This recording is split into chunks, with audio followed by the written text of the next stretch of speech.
کیا کہوں گا میں بھلا کیوں کر میں بچ پاؤں تسلی دے کے جھوٹی من کو کیسے چین میں پاؤں یا اللہ یا اللہ یا غفار یا اللہ یا اللہ یا اللہ یا غفار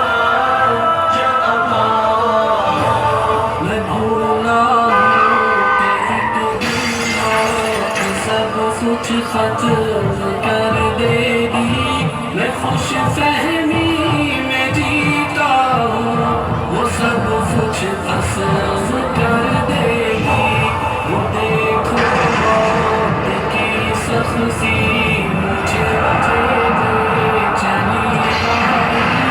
مجھے جانا پڑے گا اب کوئی صورت نہ بن پائی یا اللہ یا اللہ یا غفار یا اللہ یا اللہ یا اللہ یا غفار یا اللہ سوالوں کی جڑی ہوگی بتاؤ کیا کیا تم نے میں دل ہی دل میں رہوں گا یہ آخر کیا کیا تم نے کلام رب صدا دیتا مگر میں کان نہ دھرتا پڑھی جاتی تھی رب کی آیتیں پر ایک نہ سنتا یا اللہ یا اللہ یا غفار یا اللہ یا اللہ یا اللہ یا غفار یا اللہ میں یوم حشر کی باتیں سدا ہلکی سمجھتا تھا میں قبر و موت کی باتیں کبھی دل پر نہ لیتا تھا میں نادم ہوں میرے رب اور تو ہی ایک سہارا ہے تیری بخشش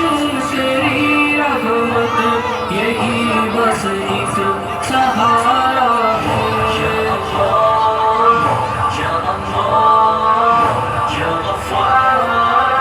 یا اللہ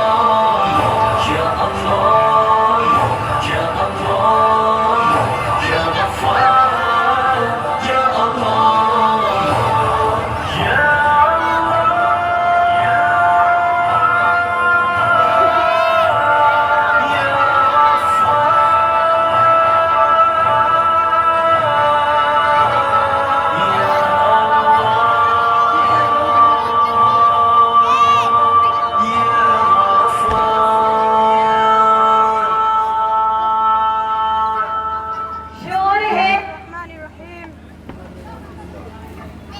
بسم اللہ الرحمن الرحیم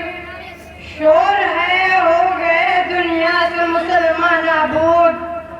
ہم یہ کہتے ہیں کہ تھے بھی کہیں مسلم موجود وزعمت نصارات تمدن میں ہنود یہ مسلمان ہے جنہیں دیکھ کے شرمائے یہود دوستو دور حاضر میں مسلمانوں کی حالت قابل رحم ہے آج کا مسلمان اپنے دین سے بہت دور ہے ہم مسلمانوں نے خود کو غیروں کی تخلیق میں اس قدر جھونک دیا ہے کہ آج ہمیں اور غیروں میں کوئی فرق واضح نظر نہیں آتا ساتھیوں اس سے پہلے معافی کے دروازے بند ہو جائیں ہمیں اپنی اصلاح کرنی ضروری ہوگی ہمیں اپنے خالق کی طرف رجوع ہونا ہوگا ہمیں قرآن و سنت پر عمل پیدا ہونا ہوگا ہمیں اللہ کی رسی کو مضبوطی سے تھامے رکھنا ہوگا لہذا ہمیں چاہیے کہ آپ اپنے رب کی طرف رجوع کریں بے شک ہمارا رب بہت بڑا ہے اور توبہ کو قبول کرنے والا ہے وقت لمحہ بہ لمحہ گزرتا جا رہا ہے آخرت لمحہ بہ لمحہ ہماری طرف چلی آ رہی ہے اس لیے زندگی کی قدر کریں آئیے آج ہم اپنے رب کے دربار میں یہ فریاد کریں کہ اے اللہ ہمارے گناہوں کو بخش دے اے اللہ ہمارے گناہوں کو بخش دے، ہمیں سیدھے راستے پر چلنے کی توفیق عطا فرما، ہمارے کاموں میں آسانی عطا فرما، ہم کو سچے دل سے توبہ کرنے کی توفیق عطا فرما، ہماری پریشانیوں کو دور فرما، آمین۔